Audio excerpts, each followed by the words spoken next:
You little tube, you little meat tube, you. Huh? Yeah, oh boy. Okay. Hello. Hi, everybody. Welcome to Houston a Problem, episode number 446. What's on the news today? UBS is doomed. They need a $27 billion cash infusion in order to keep from going under, thanks to all the liabilities they took on by absorbing Credit Suisse. I'm sure all the executives are super happy they made this decision. And the Swiss central bank, which has been losing money the last 2 years, is also like very stoked, along with the Swiss citizenry who, are doomed as a result of the piles of garbage that Credit Suisse had become. Also got news in just a second ago that Republic First Bank, not First Republic, different bank entirely, Republic First, a regional bank in Philadelphia, is likely to be seized, possibly this weekend. They are quite doomed at the moment for the exact same reasons the banks went under in 2023. Too much of their deposits are in low interest bonds, and those low interest bonds aren't worth the paper they're written on, so no one wants them. And if you have to sell those bonds to pay money towards your depositors, you're going to sell them for cheap. You don't have enough money for your depositors, and then the bank goes poof. So it appears that First Republic and Republic First are both creative in name and business strategy. So those are doomed. What else happened today? You guys will remind me. Yesterday, because I did a show on a Thursday and it wasn't a Wednesday, my brain started thinking it was Friday for some reason by the end of the show. I told everyone to have a great weekend. And then it wasn't until that evening I was like, wait a minute, today's been Thursday all along. So here we are again. Yay! Okay, so before this stupid, I smush the like and subscribe. You should too first. Do that. Like and subscribe. See this little potato in the tube here? She likes it. She subscribes it. Yes, she does. Oh, she got a bath. She got her fresh little bandana on. She's like super stoked to be a dog. Look at her. She joined the Latin Kings. That's what her name's now.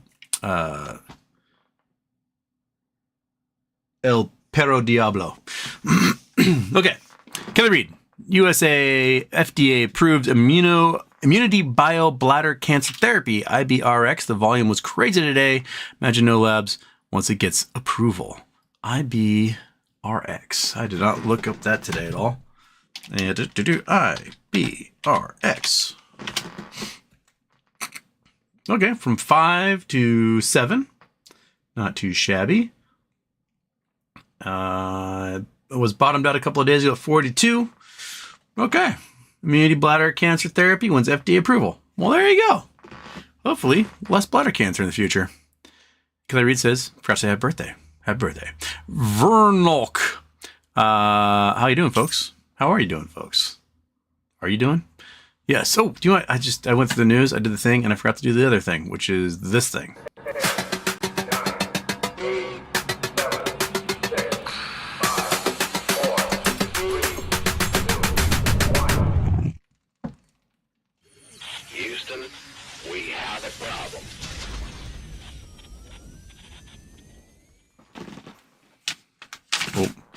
Messages coming in, and are they important? Are they big news? Are they?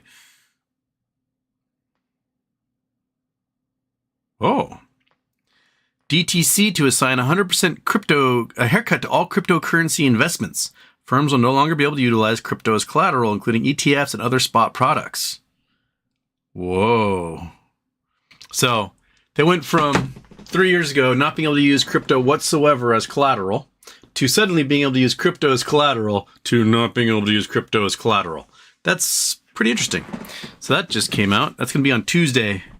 So effective Tuesday. Dang, son. Collateral valuation of corporate notes or bonds, rate B1, B3 will be updated haircut value from 70 to 50%. No collateral value will be given ETFs other than other investments that include Bitcoin or any other cryptocurrency with underlying investment. Hence, will be subject to 100% haircut. Dang. So, what's that?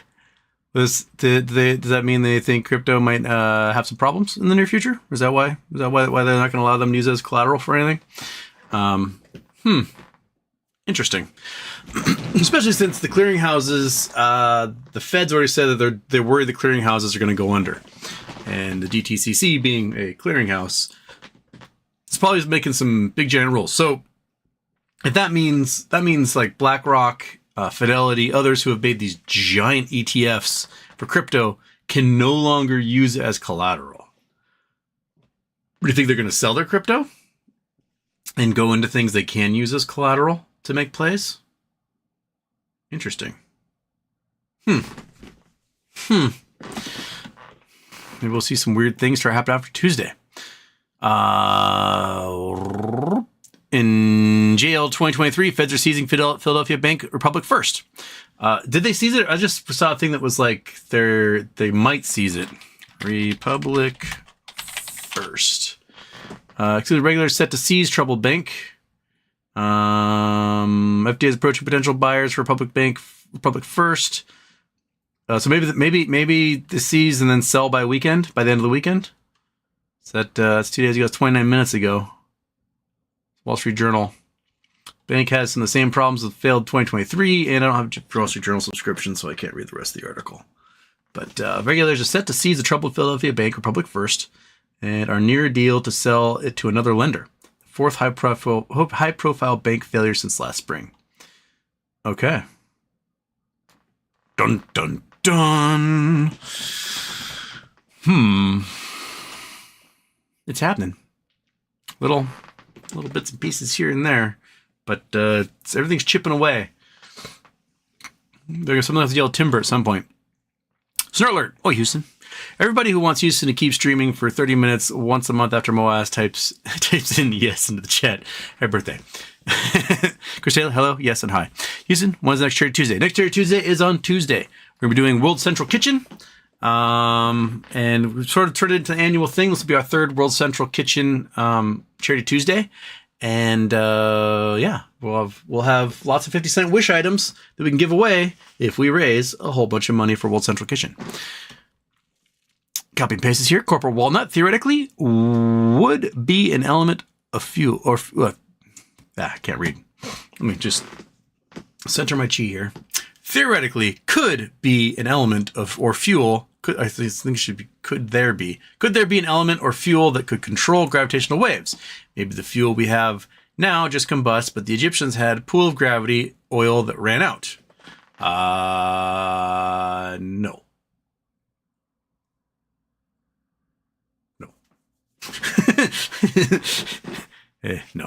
No. But I wish there was stuff like that. That's great sci-fi, by the way. Miss Lucina, Houston, if you had to pick one sci-fi trope technology to be able to invent tomorrow, what would you pick and why? Replicator. 100% replicator. Replicator.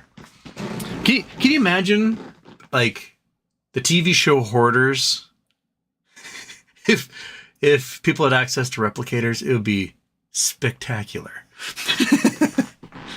I just kept replicating empty monster cans and filled up my bathroom with it. But yeah, replicator all the way, 100%. Chris Taylor, Houston, any idea why GMGF is getting hammered down so much? Thanks. No, not a clue. I haven't even looked at what they've been doing. GMGF, oh, they've got way hammered down. Holy crap, my investment is toast at the moment. I know they diluted a little bit to raise some money, but that was like months ago. Yeah, Graphene Manufacturers Group marketed unit offering. So they are selling some more. Graphene Manufacturing Group announced marketed offering of approximately $2 million through the sale of units, 42 cents each, which included common shares and warrants for the 4-year exercise period. Proceeds are intended to bolster the company's financial stability and support its research and development efforts, with closing expected around May 7th. An over-allotment option for additional units is also granted to the underwriter for market stabilization overall. Okay, so it sounds like they had to sell some stock to raise some capital. My guess is that they're getting closer and closer to being able to manufacture full-size cells. And it's fitting their timeline. I mean, they're looking at like 2027 or so. I think, for plug and play batteries. So it's coming. But yeah, it looks like they had to offer more stock, which drove the price down.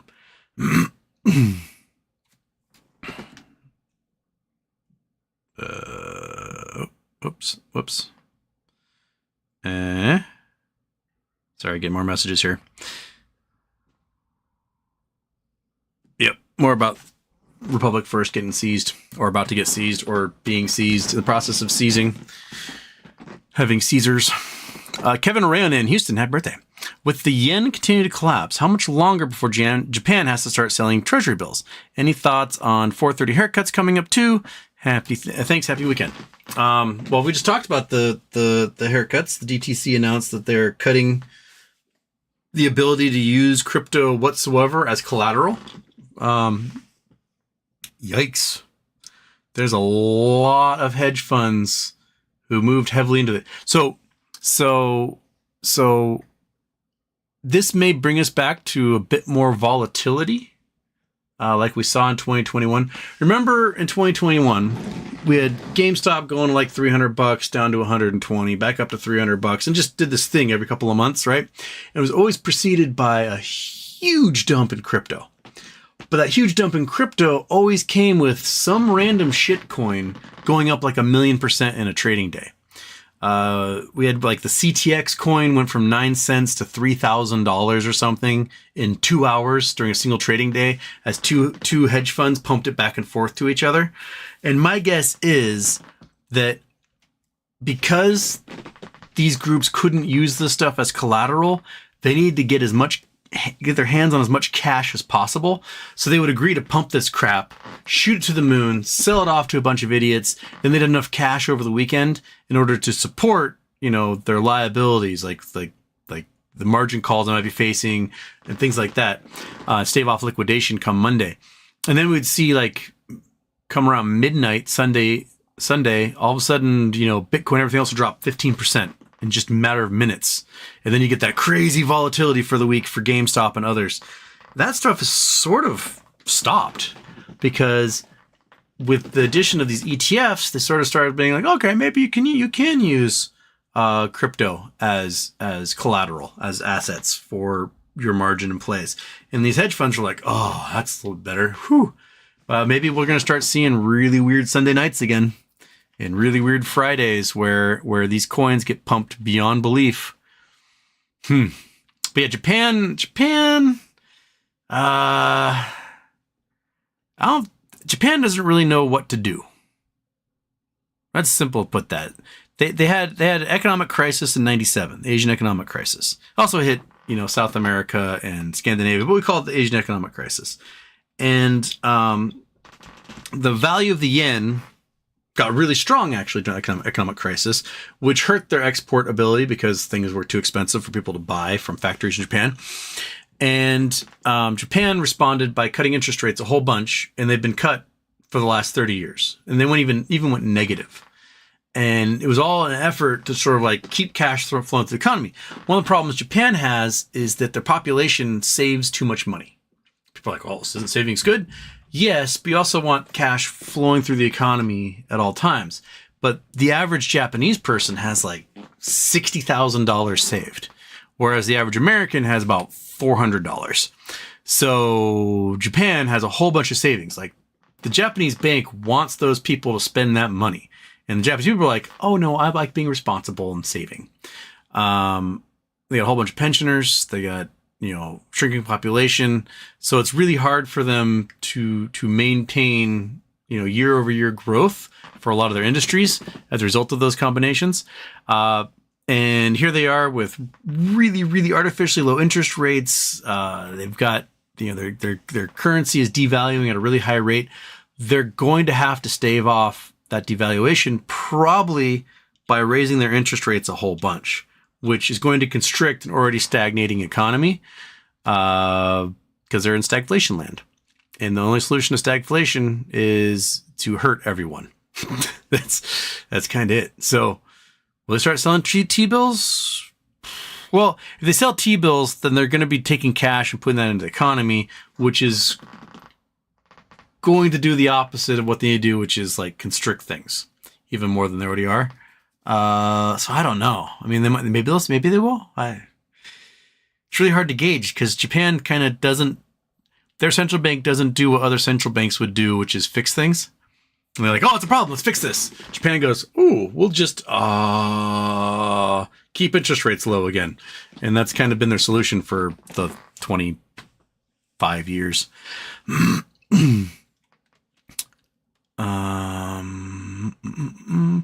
Probably stupid. I miss the days when elongated muskrat was a top tier shit poster and not just top tier shit. I don't think it was ever a top tier shit poster. I think he just thought he was. Rex, can't stop, won't stop. Snort alert. Oh, Houston, how ripe is the commercial real estate collapse? Personally, I think it's fermenting right now. I think so. When I was like 16, friend's family hired me to help them tear out a deck and then build a patio. And part of that involved this really cool truck. I mean, this is 20-something years ago, and they brought this dump truck in that had a conveyor belt under it, and you could like dump the sand from a hopper that was the dump truck part of the dump truck and shoot the sand almost wherever you wanted. And it was done by remote control. Like the driver would get out with this big giant remote control and back this thing up and get everything. It was really cool. And I spent several days in the summer just roasting in the sun as truckload after truckload of sand would come in and just fire like thousands of pounds of sand at me off this conveyor belt. And I would shovel it and even it out. And every once in a while, some like 100-pound river rock would fire at me at 40 miles an hour and try to kill me. But anyway, I did all this work. And one day the owner of the house, like, oh, you're thirsty? I'm like, yeah. He's like, oh, I've got water. I've got orange juice. I'm like, you know what? Orange juice sounds pretty good right now. He poured me this glass of orange juice and took a sip, and it was like straight vodka. It's like, whoa, how old is this orange juice? And he was like, 4 years old. That, I think, is where commercial real estate is. That when someone finally takes a sip, they're going to be like, oh my God, this thing is nothing but rubbing alcohol, and we're all going to die. And that is your lesson of the day. Don't let your orange juice age, nor let your commercial real estate age beyond its expiration date. And we are well past the expiration date, as evidenced by Republic First going down, along with, probably a couple weeks be another regional bank, a couple weeks after that'll be another regional bank, because these banks are not getting paid. You have a 1% loan on a $400 million building, right? It's a 5-year loan, 5-year bond. You pay 1% interest for 5 years. And on the 5th year, you go and you get another loan at 1% for $400 million. You pay the interest on that. Your goal is to never pay off the building. Your goal is to keep taking bonds on the building, making money off rent, leasing the floors to other people and companies. And you get to have this giant building as collateral, and you can use it to make other plays and other investments and everything. And you just counted on being able to renew your bond every 5 years, refinance it, and you just do that forever, right? Problem is that your building is now 20 to 30% empty. So you're not making the rent you need. You're going out looking for a renewal on your bond, discovering that A, your building's no longer worth $400 million, it's worth $65 million. And you're like, shit, I owe $400 million on this building. So if I renew my bond, I'm only going to get $65 million worth. I'm going to owe $325 million right off the bat. $335 million right off the bat. And then you discover your interest rate is now 8%, not 1%. So if your building was full, right, you're making, I don't know, let's say you have a 100-story building. That's a really big building. You're making $30,000 a month per floor. Then you're looking at about $3 million a month on your building. Okay, so that comes out to $36 million a year on your building. If your interest rate's 1%, you owe $4 million a year. So you're making $32 million a year profit. Woohoo! Now, I'm going to have to get the calculator up so I can actually do this math, because in my head, it's already being... what just happened? That.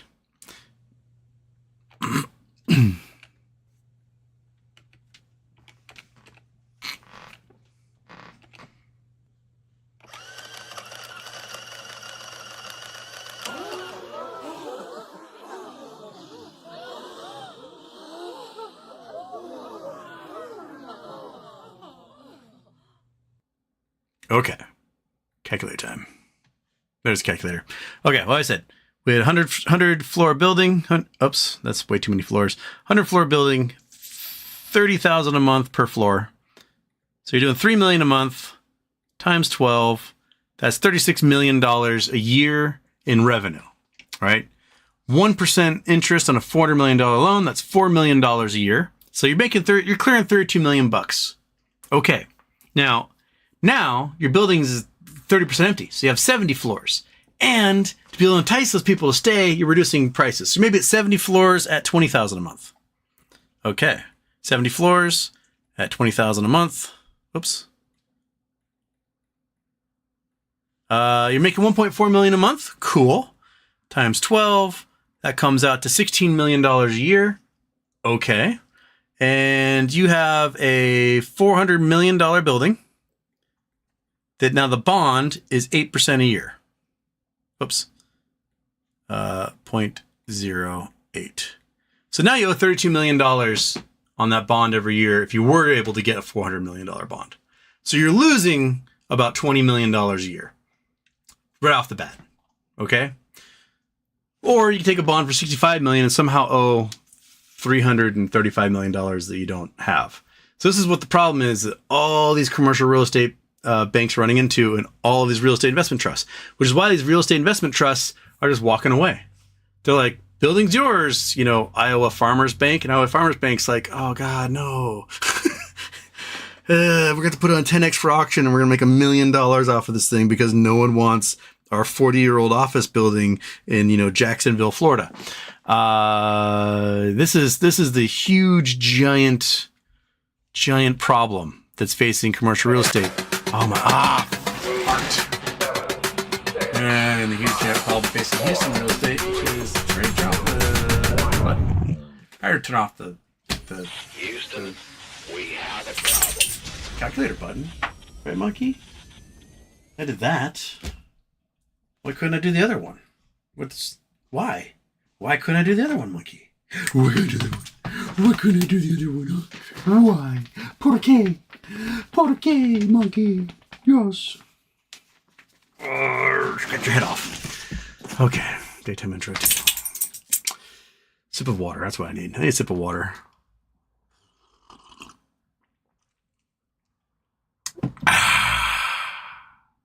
On the corner it says, Fulton Bank of Lancaster, Pennsylvania sues substantially all deposits of Republic First. Really? So these community or banks are now absorbing regional banks, and that's interesting. Okay. That's off. What was I talking about? Real estate screwed, blah, blah, blah, math, blah, blah, blah. There we are. Okay, so where was I? Julie says, I thought this was a fishing channel. Well, I can do some lurker fishing. Is that what you're doing? Soccer 4. Houston, can you help me understand the aspect of the hedge fund's balance sheet if they have billions of securities sold at purchase gets bigger every year? When do they have to settle? Well, it's not necessarily the hedge funds that have that, although I'm sure there are many that have sold naked. But it's the market makers who report their securities sold, not yet delivered. And when they have to make good on that, according to Reg Show, basically never. Unless they run into capital requirement issues. So you know how hedge funds have margin? So you have $1 billion in assets, you're allowed to borrow up to $30 billion and make plays, right?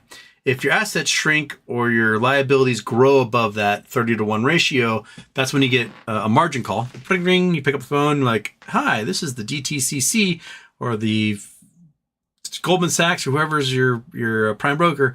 This is the margin call. You've got 24 hours to come up with X amount of liquidity, cash, in order to stave off us forcing your broker to liquidate all your assets and pay off your liabilities. Now, with market makers, they don't get that call unless they fail capital requirements. And capital requirements, I think, have to do with cash on hand. And because they're allowed to naked short like crazy, they essentially always have cash on hand. So I'm not sure exactly how a market maker necessarily fails those liquidity requirements unless the cash on hand is so much smaller than the liabilities of their securities sold, not yet delivered. So let's say Citadel sells $60 billion in securities they never deliver, but they got $60 billion in cash on hand. So they report like, hey, we have $60 billion of securities sold, not yet delivered, but we got $60 billion in cash on hand, and the Federal Reserve the DTCC, everyone's like, okay, cool. But suddenly, let's say the price of a stock goes bonkers. GameStop, right? It goes to $2,000 a share. And they're responsible for like several $100 million or a million shares worth of stock that they sold and never delivered. And now their liabilities are like, I don't know, pulling numbers out of our butts, monkey, like $200 billion. So they got $60 billion cash on hand, but their securities sold, not yet delivered, is $250 billion. That's when they can fail their capital requirements, and suddenly the regulators and the SROs, self-regulatory organizations like the DTCC, are suddenly like, oh no, these guys have now outstripped their liabilities. But as long as their cash on hand is around equal to what they owe, no one cares. But if that balance becomes too great, I think that's when someone like Citadel fails. But right now they've been able to keep it kind of within that margin and haven't strayed too far from it. So yeah, that's what they're doing. Julio gifted 5 memberships. Kenneth Bean, Christy Adamson, David Wick, Nunya D. Biz, and Brian Christie. Got one, two, three, at least 3 lurkers in there. Nice. Okay. Chris Taylor, Houston. Anyway, oh, that's a Jimmy GF question. Yeah, that's that one already.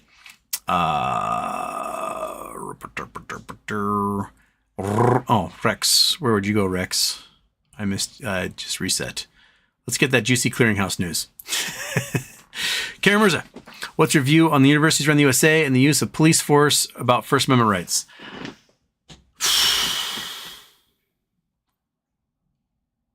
I wouldn't doubt if in those crowds there are folks who are saying anti-Semitic things. I wouldn't doubt that. But what I do doubt is the narrative that these outside groups are coming in and wreaking havoc when it's like students and faculty that keep getting arrested. And I firmly do not believe that criticizing the Israeli government constitutes anti-Semitism. I am ethnically Jewish. I criticize Netanyahu all the time. I think he's a piece of shit. That's not anti-Semitism, because Netanyahu is a piece of shit. There's a certain group that likes to conflate any criticism of the Israeli government as being anti-Semitic. But there are hundreds of thousands of Israelis who protest almost daily criticizing the Israeli government. So it doesn't really count as anti-Semitism at that point. I mean, it'd be like protesting your own government as anti-American. No. You want your government to do better and be better. You are still an American regardless. No, it's anti-American. Anti-Americanism is like, I don't know, forming a country called the Confederacy and then declaring war on the United States. That's anti-Americanism. Completely anti-American, 100%. But protesting where your college's money goes or where the U.S. government's money goes is an American right. And I posted a thing to the to the subreddit. Come on, man, go faster.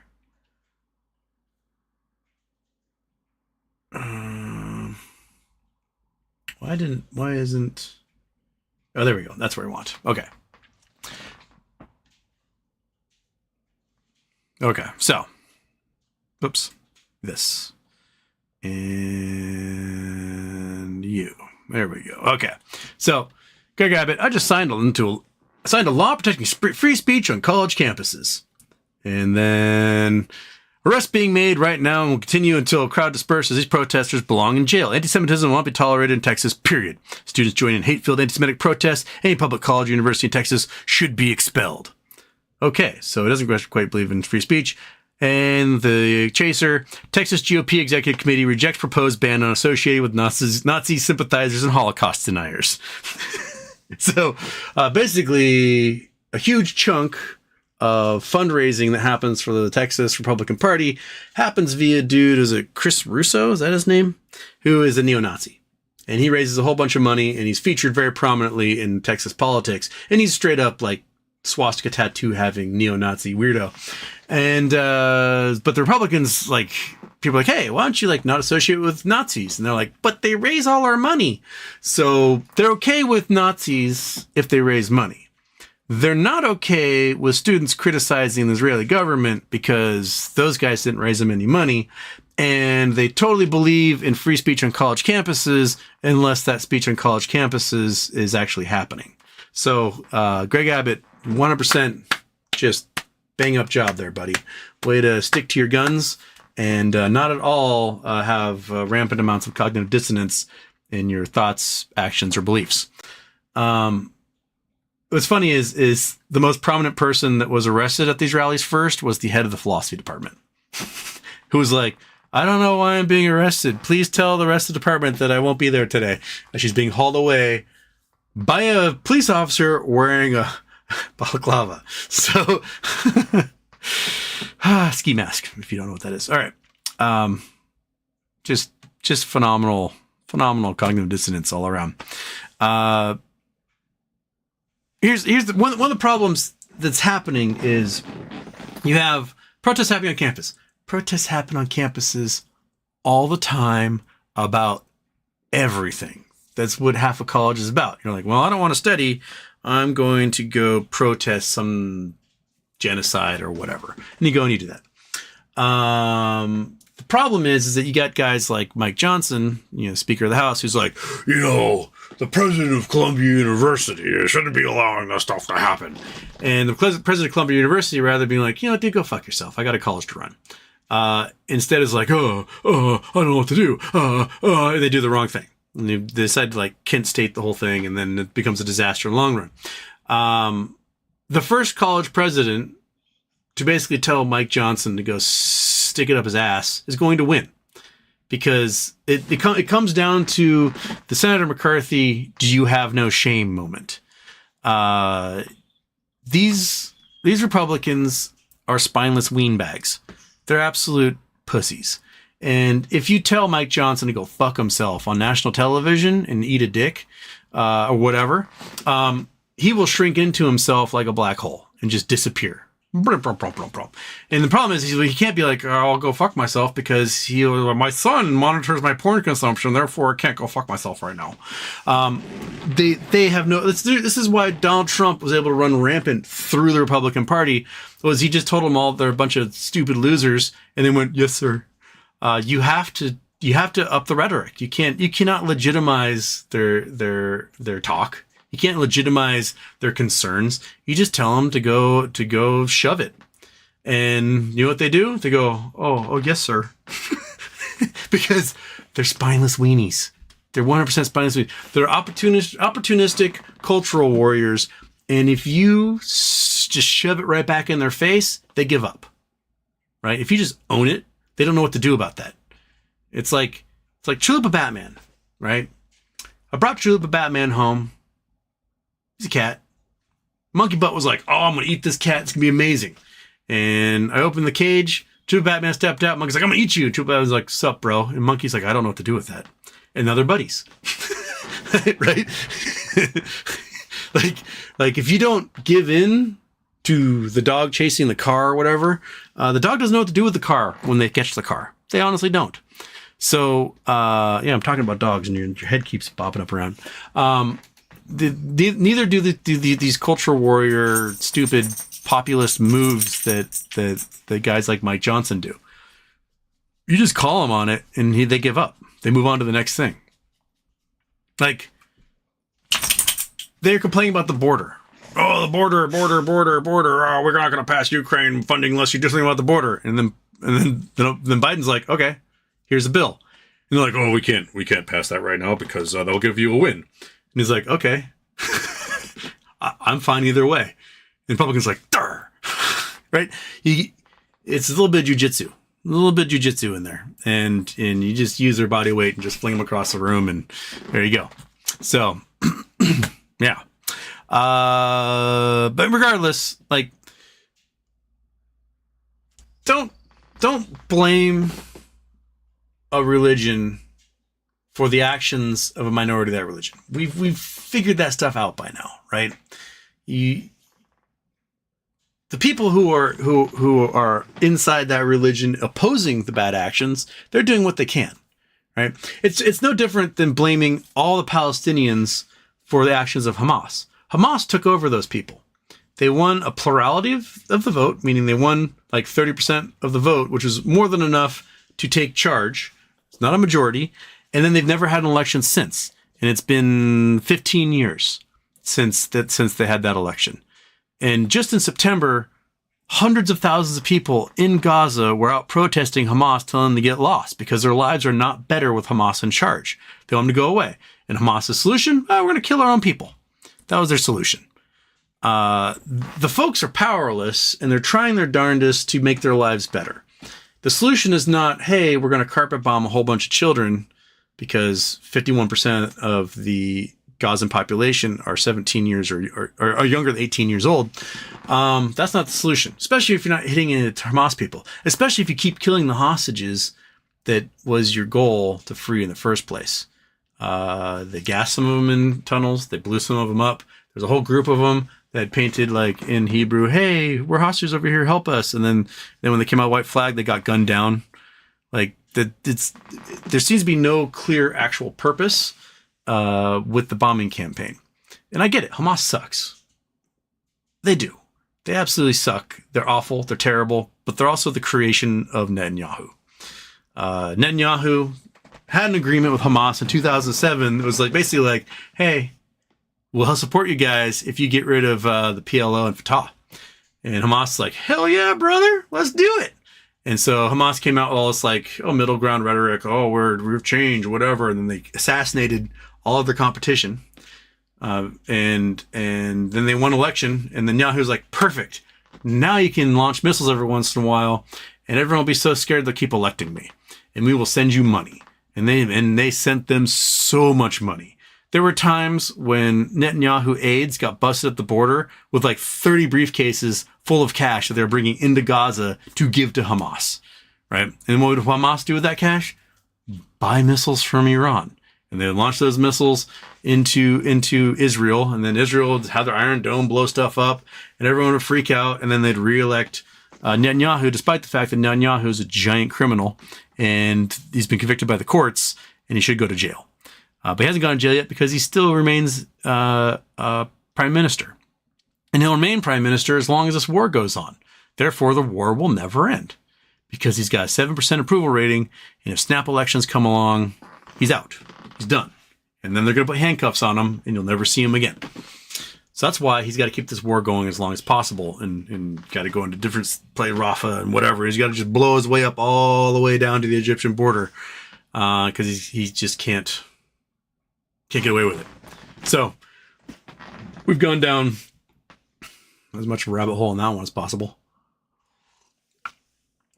Regardless, there's a difference between like, this is bad and we're going to kill a certain group of people. Two entirely different tracks. And Greg Abbott and others are trying to equate this is bad with we're going to kill these people. And that it just isn't the same thing. It's like IPAC. IPAC is this giant lobbying group that is supposedly like pro-Israel, right? But Israelis are not a member of IPAC. Jews are not a member of IPAC. IPAC is an evangelical organization. It's an evangelical organization whose entire goal is to get the Jews to rebuild the temple, like the third incarnation of the temple, so that the Antichrist comes and the apocalypse happens. That's their entire goal. So they love Jews in that they can use them to make the end of the world happen. That's IPAC. So criticizing IPAC is not criticizing Jews, it's criticizing weird fundamentalists who want to use the Jews to make the Antichrist come so the world can end, which is just a stupid goal to begin with. Like, why not create an organization to make the world better so that the life you have here on Earth improves and you don't need the world to end in order to have a good life? Because there are things about Earth that are really beautiful and lovely, and experiences that everyone should be able to cherish and love forever. Not, it'd be great if we killed everyone. Oh, that'd be fantastic. And then we could finally go to heaven. That's just a doomsday cult. And that's what IPAC is. So criticizing IPAC, not anti-Semitic, because there's no one who's Semitic in that group. It's a whole bunch of waspy evangelicals. And they just want the world to end because they're a bunch of morons. And there you go. Pen name asks, rank top 5 meme stocks likely to MOAS. Jimmy? BBBY? If hearings ever happen, MMTLP.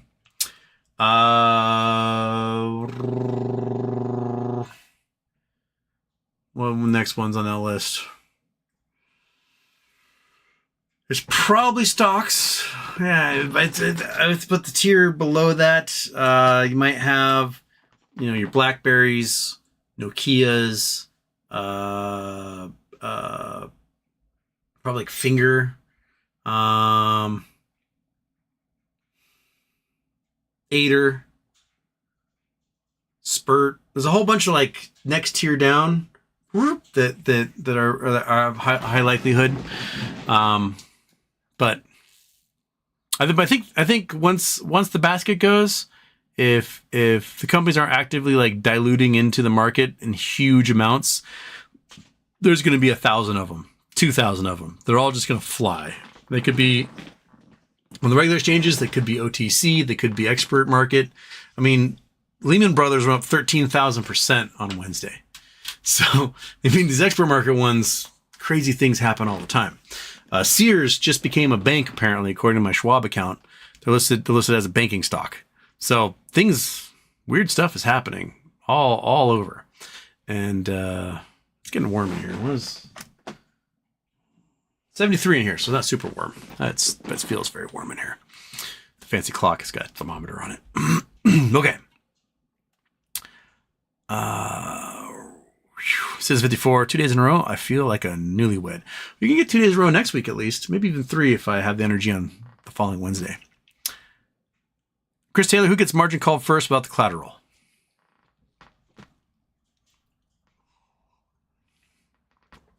Man. I wonder if we're going to see a sell-off this weekend. Because they've got until Tuesday to replace that stuff, right? Because they're going to get 100% haircut. So let's say they dump this weekend, dump their Bitcoin, dump Ethereum, dump all their shit coins or whatever. They dump all that. And then they've got Monday to buy as much blue chip collateral as they possibly can. So what are the coins doing right now? Let's look at this little graph here.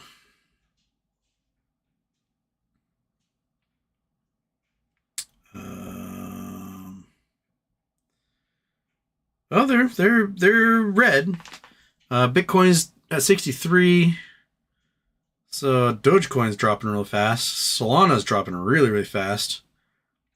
Shiba Inu's dropping. So they're all red. But my guess is we'll probably see a giant Sunday night dump if this is the case.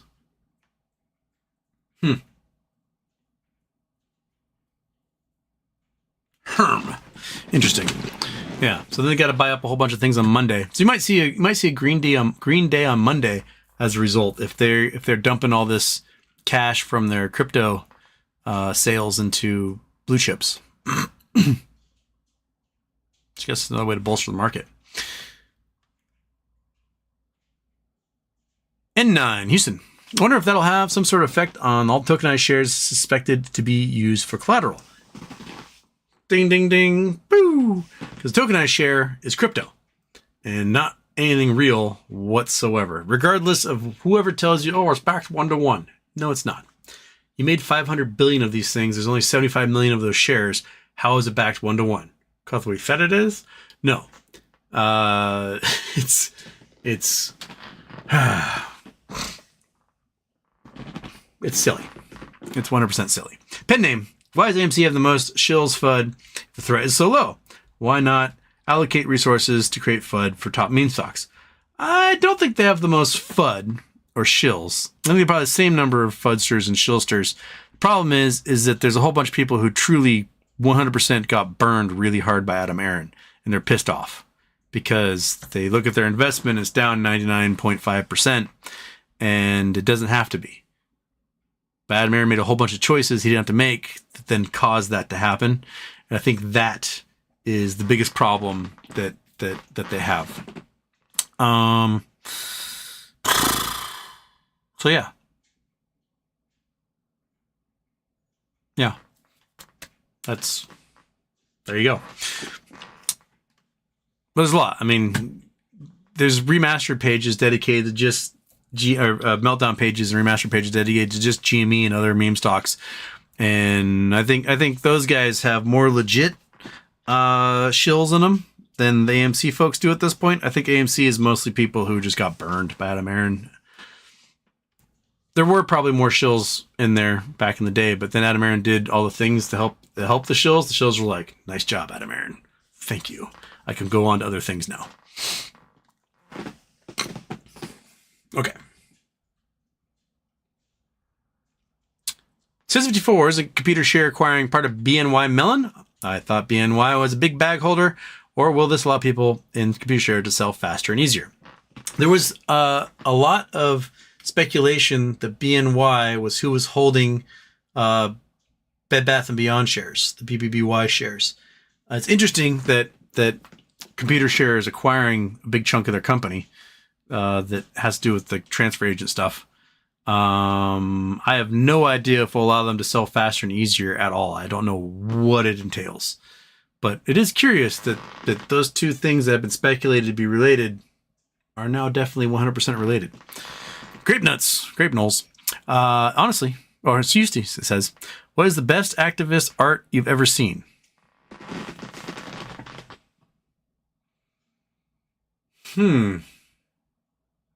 Best activist art I've ever seen.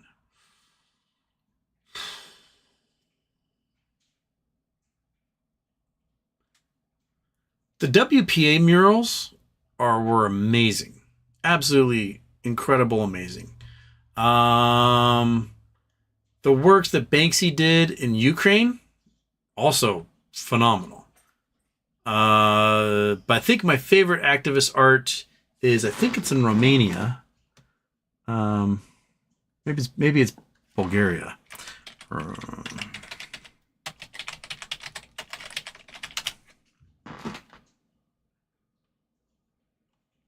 It might be Bulgaria.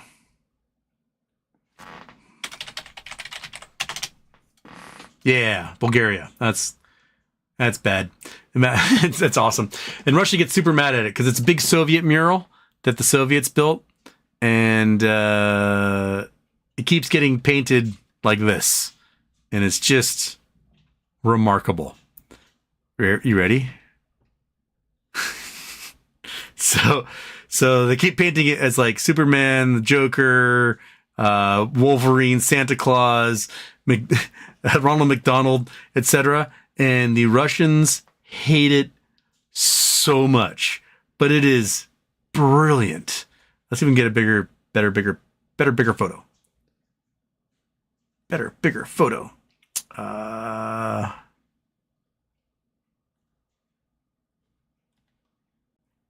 You know, nice big picture. Here we go. Come on, get big. Can I copy image address? We'll do it that way. Paste. Boom. Oh, it's still too super tiny. I want a big one. I want it so big. I can do the filter tools. Tools. Anytime, all results, advanced search. I want language. Can I do size? File type, usage, terms, site domain. Nope, not that. I want go images.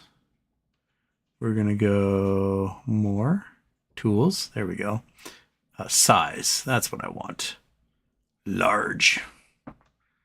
All right. Does Vox have a good picture? That's pretty decent. All right, let's visit that. It's a little bigger, but I think it's just brilliant. Absolutely some super duper, really amazingly brilliant activist art. And it just pisses the Kremlin off like nobody's business. I'm not sure who the yellow guy is. Is he supposed to be a minion or something? But we got the Joker, Wolverine, Santa Claus, Superman, Ron McDonald, Captain America, Robin, and Wonder Woman. All as heroes of the Soviet Union. And oh, my monitor just farted on me. But yeah, that's my favorite activist art graffiti in existence. So there you go. And now some ad has decided to make its way and ruin my day. Whatever. Okay. Boom. Eat a bug. Okay. That's my favorite.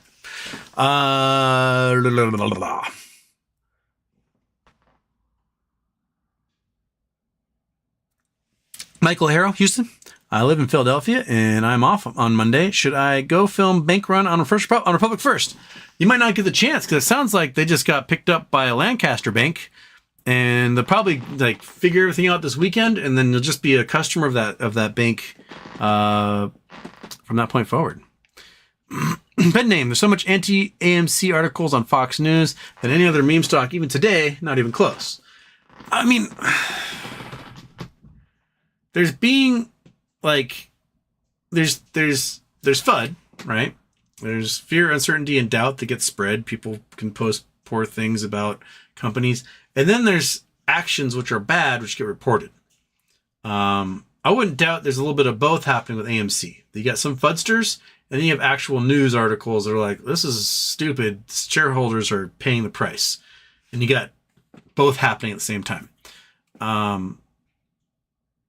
AMC is not going to bounce back. It just isn't. It's not.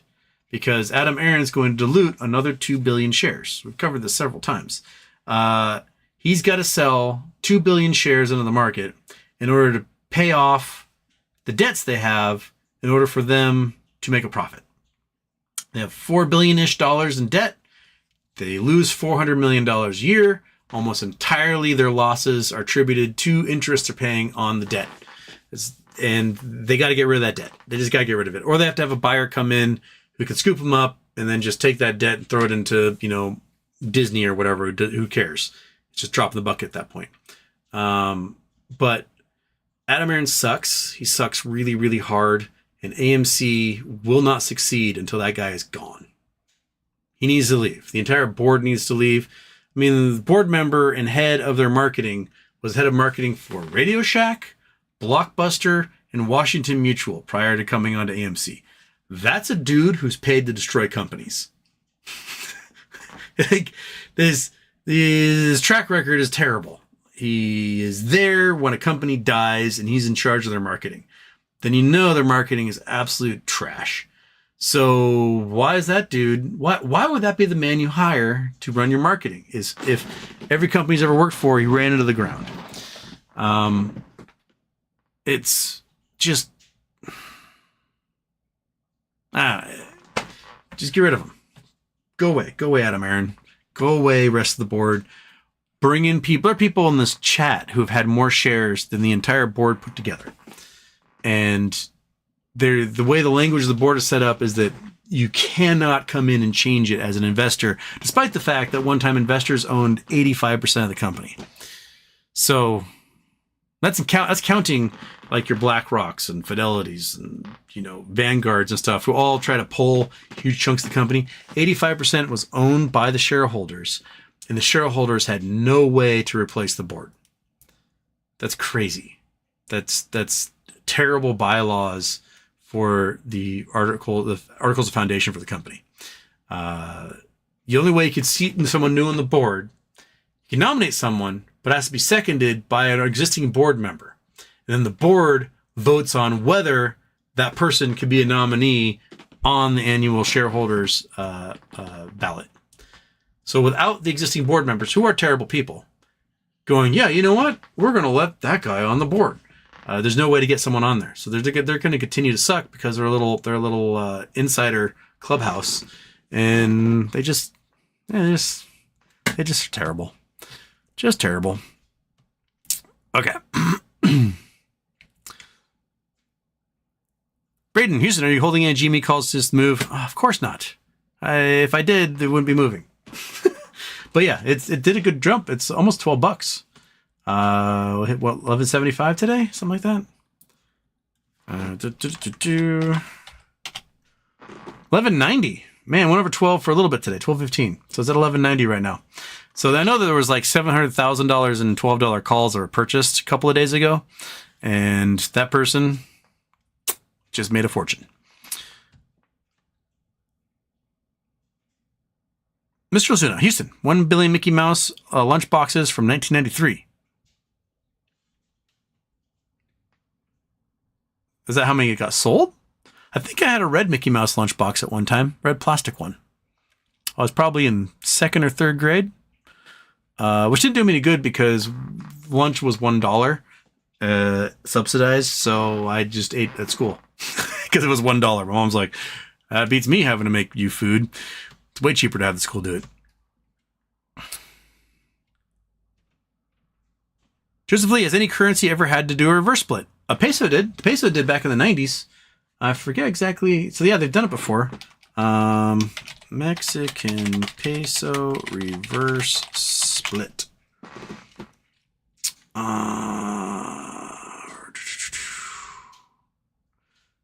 Back in the 90s. It was like 50 to 1, and then they made it like 10 to 1 or something. 1990s? If I put that in there. Mexican peso crisis. Here we go. 1994.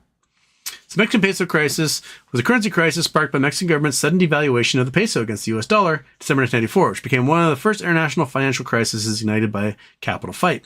During the 1994 presidential election, the incumbent administration embarked on an expansionary fiscal and monetary policy. The Mexican Treasury began issuing short-term debt instruments denominated in domestic currency with a guaranteed repayment in U.S. dollars, attracting foreign investors. Mexico enjoyed investor confidence and new access to international capital following its signing of the North American Free Trade Agreement. However, a violent uprising in the state of Chiapas, as well as the assassination of the presidential candidate Luis Donaldo Colosio, resulted in political instability, causing investors to place increased risk premium on Mexican assets. In response, the Mexican Central Bank intervened in the foreign exchange markets to maintain the Mexican peso's peg to the US dollar by issuing dollar-denominated public debt to buy pesos. The peso's strength caused demand for imports to increase in Mexico, resulting in a trade deficit. Speculators recognized an overvalued peso and capital began flowing out of Mexico to the United States, increasing downward market pressure on the peso. Under election pressure, Mexico purchased its own treasury securities to maintain its money supply and avert rising interest rates, drawing down the bank's dollar reserves, supporting the money supply by buying more dollar-denominated debt while simultaneously honoring such debt depleted by the bank's reserves by the end of 1994. Central bank devalued the peso in 1994. Foreign investors' fear led to an even higher risk premium. To discourage the resulting capital fight, the bank raised interest rates, but higher costs of borrowing merely hurt economic growth. Unable to sell the new issue of public debt or efficiently purchase dollars with devalued pesos, Mexico had faced a default. 2 days later, the bank allowed the peso to float freely, after which it continued to depreciate. The Mexican economy experienced inflation of around 52%. And mutual funds began liquidating Mexican assets as well as the emerging market asset in general. The effects spread to economies in Asia and the rest of Latin America. The United States organized a $50 billion bailout for Mexico in January 1995, administered by the International Monetary Fund with the support of the G7 Bank for International Settlements. In the aftermath of the crisis, several of Mexico's banks collapsed. Amidst widespread mortgage defaults, the Mexican economy experienced a severe recession and poverty and unemployment increased. I think it was like around 97 that they all right, bailout, impacts. I swear they reissued the peso. But I'm not finding the date here. Okay, that's severe inflation, blah, blah, blah. But does not say... When did they... Oh, I swear that they like halved it or doubled it, or which way does that go? But yeah, it's happened before. I know it has.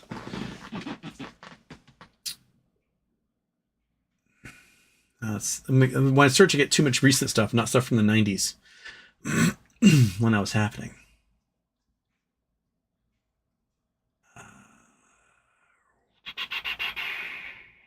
Let's log in and watch Houston scroll the internet.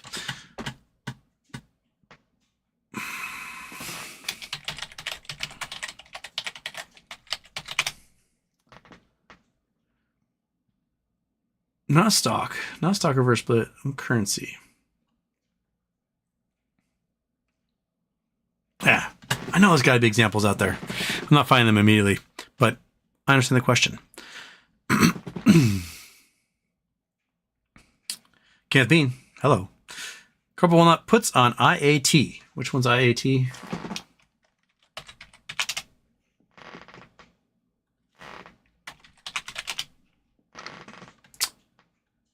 Each is a regional bank. Oh, it's regional banks ETF. Oh, that sucker took a big drop. It took a big jump this morning. Went up like $3, and then immediately went back down again. Yeah, IAT, it's going to open pretty rough, I think, in the following morning. Or Monday morning. Scott Pollan, commercial real estate is a Ponzi. Mm-hmm. Same as private equity.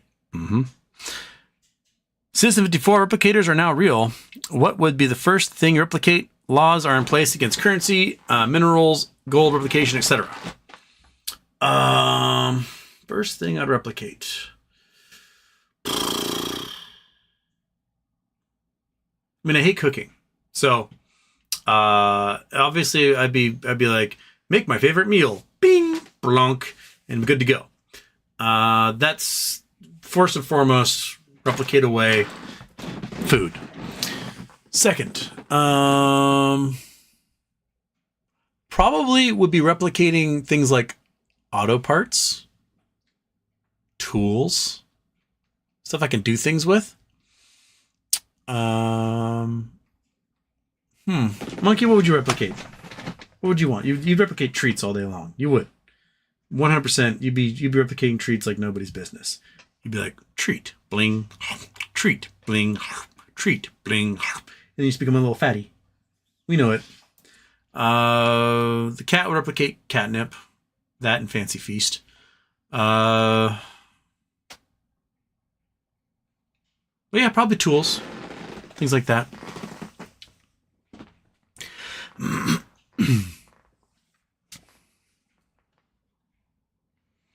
Pen name. Agreed, Adam Aaron and board suck. If Marvel and other studios create billion-dollar movies for 100 years, and if we keep buying new naked shorts, can Adam Aaron board prevent just mitigate MOAS?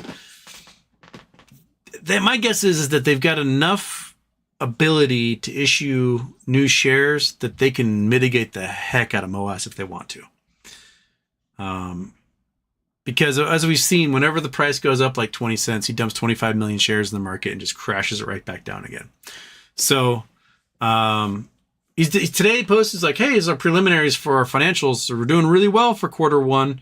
So they might have, maybe he's turned it around. Maybe he's reduced the debt enough that with increased movie going, they're going to make their money back. I could be totally wrong, 100% wrong. But so far, whenever they got good news, the stock price goes up a little bit, he sells 25 million shares in the market. And he's going to be doing that at least probably 200 more times. So that's, you get to look forward to that. Anytime there's like a 10, 20% increase, sell shares, hammer it back down again. When they run out of that ability, what they're going to have to do is they clear all their debt, right? They finally clear all their debt, who knows how long from now, and they're making profit. They're making a few $100 million a year profit. They're going to have to start doing buybacks of the stock with those few $100 million a year. So let's say they make $500 million a year. They're going to have to go out into the market and buy up 100 million shares they can every year. So it's going to take probably a couple of decades for them to shorten the float down to a reasonable point where the stock price is suddenly worth what it should be. And hopefully they don't use debt to do any of those buybacks, which is what took Bed Bath & Beyond into bankruptcy. But yeah, they have to sell a lot of shares in the market to pay down this debt. And they're going to keep doing it anytime the stock price has a little woohoo to it. What they should do is wait for it to go woohoo, woohoo, woohoo, woohoo, woohoo, woohoo, woohoo, woohoo, and then sell some in the market. So you have to sell fewer and you make more money off of it.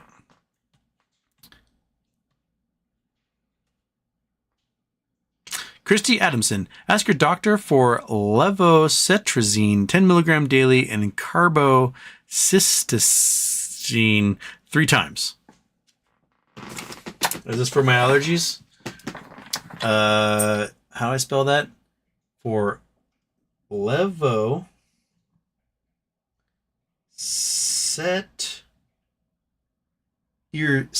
trizine and carbocystine. Okay. Why can't they make drug names normal? Just ask your doctor about Bob. Is Bob good for you?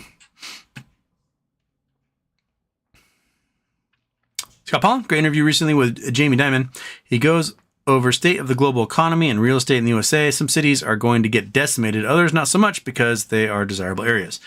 The desirable areas are always the ones that do better. You get some problems in, Los Angeles or whatever, but it won't be as bad as it will be in like Stockton, right?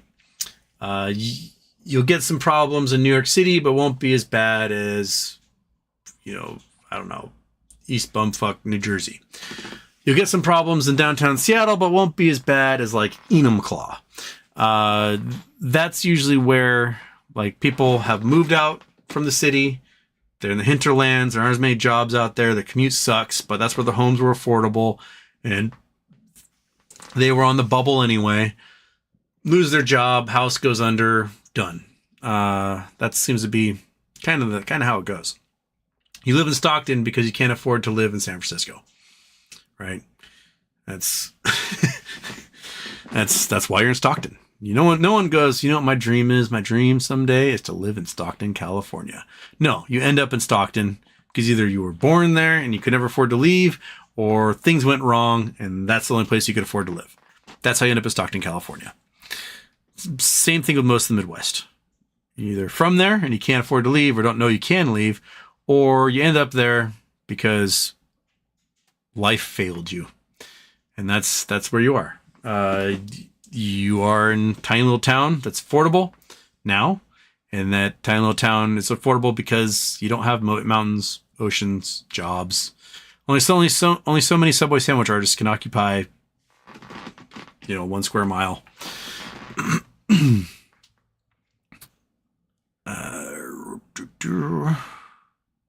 Mike Forst, how is Elon, bro? I don't know how he is. Aaron T, love the show. Good night from Denmark. Have a good sleep. Oh, crap. The reset has happened. I think it was a snort alert in here. Snort alert! Oh, Houston, your orange juice CRE metaphor was top tier. Thanks. I try. Belgian Whale. Damn, Houston. Live, and I gotta go to my night lunch at work. No live for me. Have fun, everybody. Well, Belgian Whale, you have fun too. KCTB is here. KCTB is here.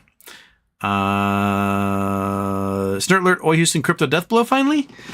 I don't know if that's the death blow. I think the ultimate death blow for crypto will be when they admit that Tether is a giant scam. Like, we have enough articles like Tether's a giant scam, and everyone's like, la la la la la la la la right now. But it's just like commercial real estate. Commercial real estate is doomed, and everyone's like, la la la la la la la, because they don't want to admit that, because that means the banks start blinking out of existence, and the FDIC runs into trouble, and whatever. So it's It all comes down to, like, is everyone still clapping for Tinkerbell or not at this point? I remember when I was like 10, my mom took me to an off-Broadway production of Peter Pan. And I'd never seen like Peter Pan the play. I'd always seen, the cartoon or the movies or whatever. And at the play, they've got the spotlight that flows around, and that's Tinkerbell. So they're interacting with this light on the wall, and then the light is like dimming and dying. So that's the audience to clap, and they need to clap really, really hard to support Tinkerbell and give her the will to live. And the whole audience claps, claps, claps, claps, claps. I remember thinking as like a 9 or 10-year-old, like, what if everyone in the audience didn't clap? Do they have a contingency? Is there a whole nother half of the script that these actors have had to memorize in case Tinkerbell just straight up dies on stage? because people just didn't clap, right? Right now everyone's clapping. They're clapping for crypto. They're clapping for commercial real estate. They're believing as hard as they can. But you know what? I think Tinkerbell might be dead. Doesn't matter how much you clap. She took a 30-06 to the chest. She's not very big.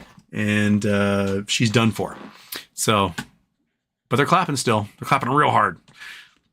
But I don't think they have an alternate script for when Tinkerbell does die. Turkish, Houston. When is this BBBY saga going to end? My thumbs are all gone from twiddling, wear, and tear, and now using my pinky to type this long message. So many filings have gone on in let's see here. What's happening with Kroll right now? So we have certificate of service, brief opposition and order modifying automatic stay, notice of lever requesting relief. That was the fun one we read yesterday. I mean, we're at 3,068 documents so far, and we added like 100 in this week, maybe more. It seems to be flowing pretty fast, coming to some sort of conclusion, but we don't know what the conclusion is or when it is because it's all redacted or sealed by the court. And so start twiddling them pinkies. Do pinky twiddling if you don't have any thumbs left. KCDB, Houston. What do you think of the regulators needing to be able to close clearinghouses? 2 weeks of markets down. Is there even such a thing as a small clearinghouse? There's the DTCC, Depository Trust Clearing Corporation, and then there's self-clearers, like Fidelity's a self-clearer. JP Morgan recently became a self-clearer. So there are companies that clear who are not the main clearinghouse, which is the DTCC and their subsidiaries. So it might be what they're looking at are those companies that are self-clears. We saw JP Morgan over the last few years start pulling out their various companies from under the DTCC and becoming self-clearing. I think a lot of that has to do with JP Morgan has their own liabilities problem for all the hedge funds and family funds who trade under them, that they've like lent margin to, and they can't afford to pay for Goldman Sachs liabilities or, Merrill Lynch's liabilities or Bank of America's liabilities. So they're like, well, we're going to be our own clearing agency and you guys can deal with all that. Right. And I think that's kind of what they've been doing. Fidelity's been its own clearing house for a while. But I think what the government's looking at is just, they see this much assets and they see this much liabilities and they go, oh no, there's going to be no way even the clearinghouses in their insurance can take care of this. So that's why they may have to just shut the whole thing down at some point, have forensic accountants go through and figure out who gets priority and what, which might be one way that we get doomed during MOAS if that happens. So I expect shenanigans. We saw it with MMTLP, and they're going to figure out new ways to shenanigan.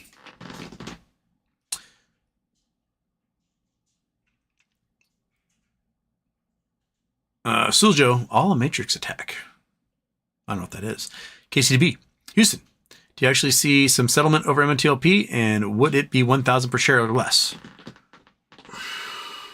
I have no idea if MMTLP has gotten the SEC to the bargaining table yet. We know FINRA is willing, but last I heard, the SEC wasn't responding to anybody. And not even members of Congress. They're just like, oh, we've heard of this. And they're never bothering to like look stuff up or dig into it. But another reason I'd love to have Rosa on the show. Come on, Rosa. Come back. I want to talk to you. And see what her thoughts are on all that. But our solutions are cash settlement, company sells, get our 2 days of trading back. Those are pretty much the solutions. What the government seems to be going with at the moment is ignore everything and you live your life in a hell where you are constantly contacted by MMTLP investors and you have no peace. That seems to be what the government is going for at the moment. And that can only last for so long. Dean Martin. I received my NextBridge Hydrocarbons AST certificates from Webull Apex today. I finally hold something besides air. Hopefully we all get paid someday. Oh, that'd be lovely. Kevin Lush. Thank you, Houston. Thank you, Kevin Lush. Mike Forsch, God bless Texas. Mark Kilpatrick. Why would another bank want to swoop in and buy a distressed bank? Would the upside, what would be the upside for all of them? It seems like it would just be a big headache. Well, not usually. Oftentimes what happens is you've got the toxic stuff in the bank and you've got the good stuff, which are the deposits. And when you swoop in, you're buying the deposits for a little bit of money. Penny on the dollar, right? You scoop in and all those customers are now your customers. And you just have a whole bunch of cash in your bank for this much investment. And all the toxic stuff, that gets shoved off into the warehouse. What do they call that warehouse again, Monkey? The settlement warehouse? I can't remember the term. They said it and just forget it. And that's where Washington Mutual and Lehman Brothers and others have been sitting forever. And the government is like, we'll take care of that. That's kind of what happens. There have been a couple of problems because some of the banks to pick things up, like was it Signature that got First Republic and now Signature's in trouble? Or was it New York Community Bank? I can't remember which one it was. But they picked up everything. And now they're in problems. Same thing with UBS. UBS took all of Credit Suisse, warts and all, and now that toxin is running rampant through their company. Is the one apple spoil the bunch type scenario. The rot is spreading. And if somehow the Swiss government had enough money on hand to allow UBS to take all the good stuff and cut off the bad stuff like a cancerous tumor and then let the central bank deal with it, they'd probably be better off right now. But they didn't do that. And here we sit. Cran Green, get the 5 memberships. M. Decay, Pauresh Dungal, Oscar Bavalar, Rob the Barons, and Guts for the Long Term. There we go. Fantastic. I don't think there was any lurkers in there. I think everyone, maybe Oscar. How about Oscar's been too involved.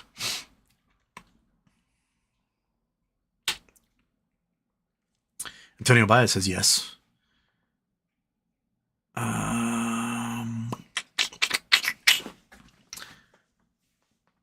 Mossy Habitat. Hey, HW.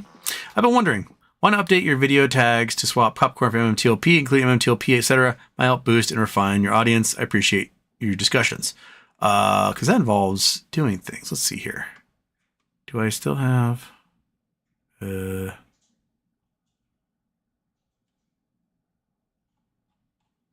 Huh? I have to figure out how to do that again. I have to figure out where that was. That's 3 years ago when I put all that stuff in there. Louis, pen name, GME, MMTLP, followed by failures of large companies where their equities are used as collateral, maybe like JP Morgan. Just maybe costs. I do think costs is one of them. That was one of the ones, they exploded to $127 a share intraday, I think, back in 2021. They have like a 2 million float. Yeah, I think that's one of them. Kate McFadden just started watching, so I'm not sure if you talked about it, but Omaha suburb called Elkhorn got hit by a half-mile wide tornado. Whoa.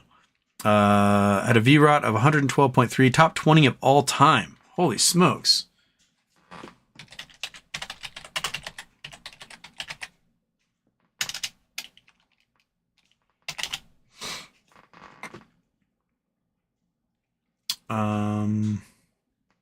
Aerial views of damage in Elkhorn.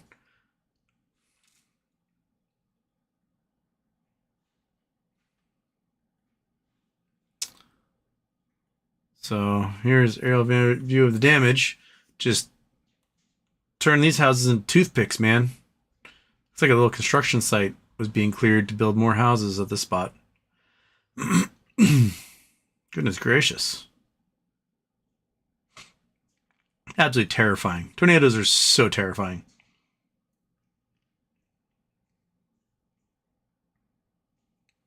So ripped through this area. Took care of all these buildings. Man.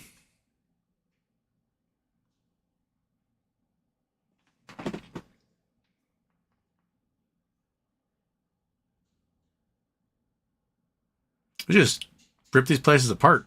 It's absolutely just nothingness.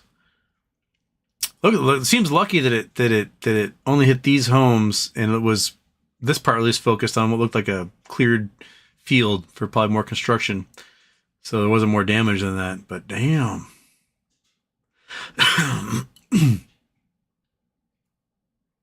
Oof. Not good.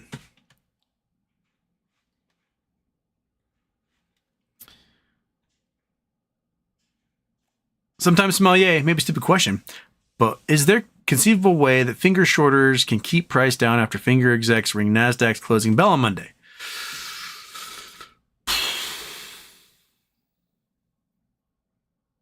I don't know. I mean, they're kind of holding strong as of late. Oops. They're up a little bit today, after hours.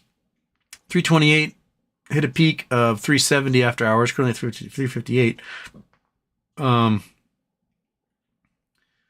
mean, this summer they did a lot of this, and the volatility seems to be mostly gone.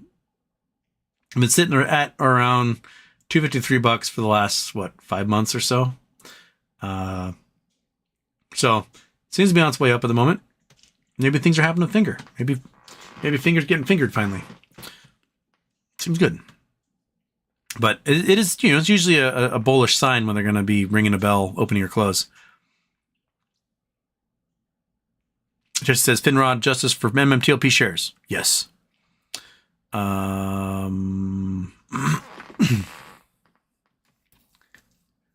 Sure, Barther, I didn't want to hold my Gen AMC bag for me.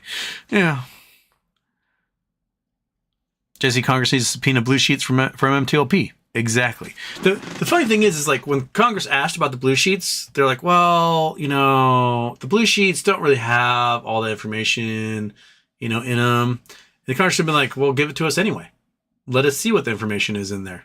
We'd like to see it. What the blue sheets show is who sells what and who buys what. Kind of like the CAT system. So we should be able to see who's been selling. Has GTS been selling 1 billion shares of this company and never bought any? Is that what we're dealing with? Because that's what I think we're dealing with, and the blue sheet should show us if that's the case. It's 4:26. We're close to the end today. I think the dog, you can see her sad stares. That perhaps we need to do this.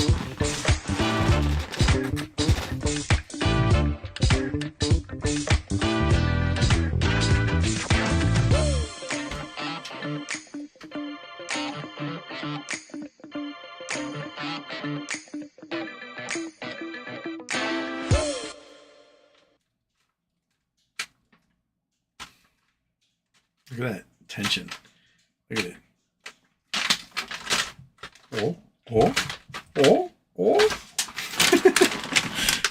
Torture you. I torture you, small dog, because it is my form of entertainment. Man, these things are so stinky. So stinky. This must smell like pure heaven to you. Go up here. Come on, get up. All the way up. All the way up. Come on.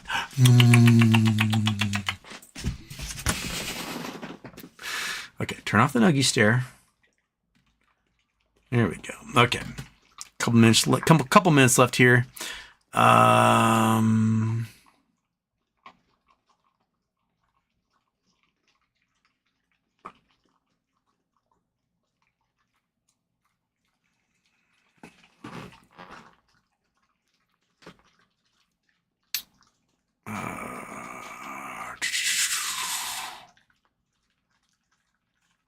Sincere. I know we're ready for MOAS to happen, and the criminality keeping it at bay is phenomenal, but I just want to say that when this is over, it'll be interesting to see who we are battling. Who we were battling. Yeah. Monkey, who are you battling the entire time? It's the squirrel, and the coyotes, and the deer. You know who they're battling.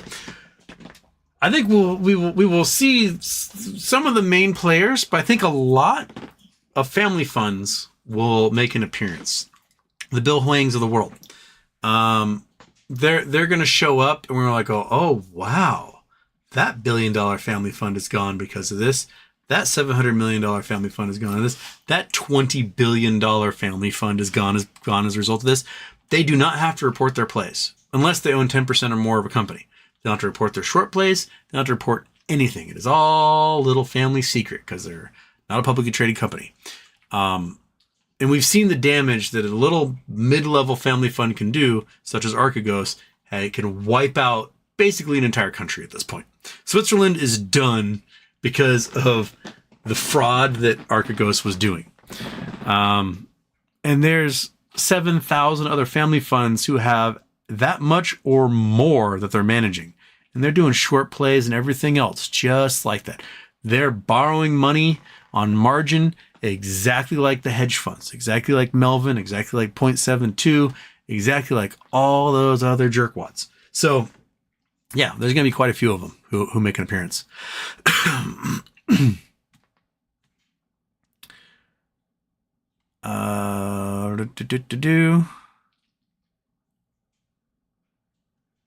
Chris Taylor, Google says Mexican government in 1993 issued new pesos and simply wiped out 3 digits from the exchange rate. Maybe that's when it was. I knew it was in the 90s. I couldn't remember exactly when, but that's essentially reverse splitting by like 1,000. So at some point, Turkey will probably do that because their exchange rate's absolutely bonkers, or they'll adopt the euro or something. Yeah. Juice Miami, Houston, 2 more pitchers went down today. How's your arm? A little sore. I'm trying to throw it again tomorrow, but it might be Sunday when I throw again. I have no control. So what's happening right now is when I throw, I would be nailing left-handers like crazy. So I'm not missing to right-handers. I'm just pegging left-handers in the butt, in the balls, in the kidneys. That's where my pitches are going. And I'm only good for those like 5 or 6 pitches I threw really hard to hit 86. After that, I was done. So I'm like, right now you can use me for 1 left-handed batter if you want to just injure a guy. That's all I'm good for. All right, it's 4:30. Got to get going. Okay, I'll see you guys Monday, and I'll see you guys for Charity Tuesday. And I may see you guys for another Wednesday. But have a good week. Keep an eye on what crypto does Sunday night. I'd be interested to see if it just bottom falls out because they're going to have to go into the market and buy a whole bunch of blue chips that have collateral. Keep us all posted. But enjoy your day, a night, weekend, all of that. Normal.